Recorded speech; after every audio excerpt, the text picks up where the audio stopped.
Hi everyone, welcome to Prisa Academy. And today we'll go and we'll see the example of ngClass. So generally ngClass comes under the your attribute directives, and it is used to go and modify the behavior of your DOM. So it will go and it will change the appearance, and we can go and you can apply the CSS.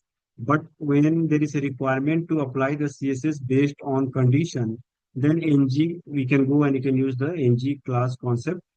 And in ng class we have the three ways you can go and you can pass the values over here. One is the object, array, and the your string. But most commonly in the real time, this object will be used.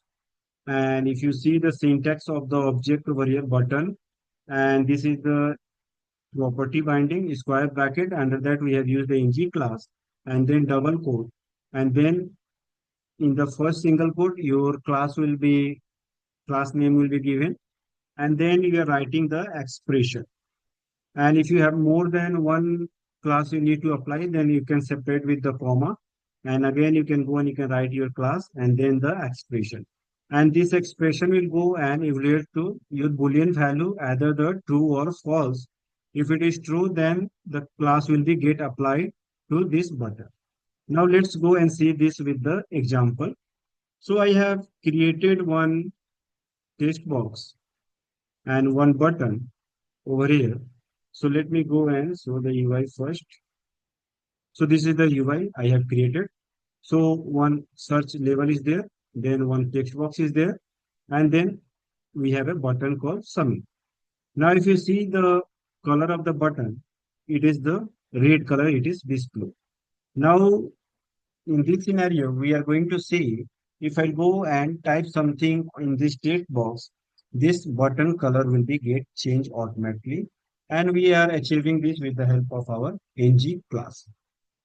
So how I have implemented. So first of all, we will go to the our head header ts, and in this the first step I have done is I have imported the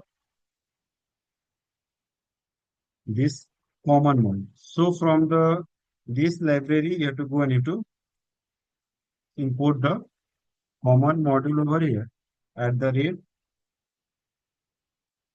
/common. So it is required to import over here.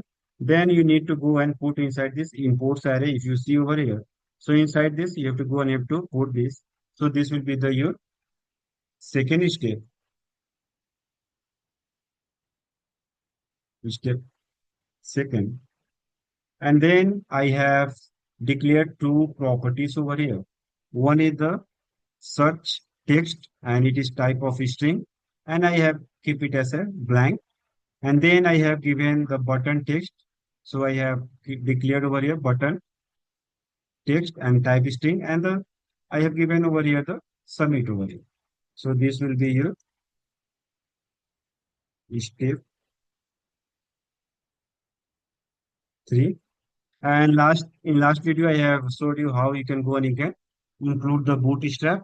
So we are going to use the bootstrap classes over here. So in the .ps file we have to perform these 3 steps.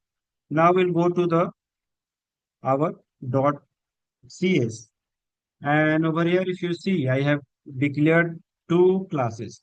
One is the success and one is the failure classes, and I have given over here the background color is red and the color is white, and for the failure I have given background color is blue and the color is white.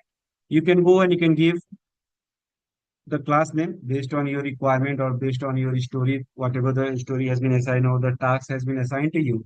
And you can go and you can write all the CSS, whatever you want to go and you want to apply. Just I have given over here two, one is the background color and one is the color. Now go to the your HTML page. And in this HTML page, I have taken one form tag. Inside that, I have taken over here div, two separate divs, and one is the label and one is the in. And over here I have used the ng model class for the two-way data binding, and the property I have assigned as a text, and all the CSS and the names we have. So nothing, just you have to focus on this one. And now in the button, I have bind that BTN text. If you want to go and if you want to change the color, so over here also you can go and you can write the expression over here. But I don't want to go and change the color right now. In future, if there is any scenario is there, that at that time I can go and I can show you. So over here, if you see, we have the ng class, and in the ng class, we have this success. And over here, I have written whatever the length of this will be. So like suppose length will be 0. So by default, it will go and it will apply the success class.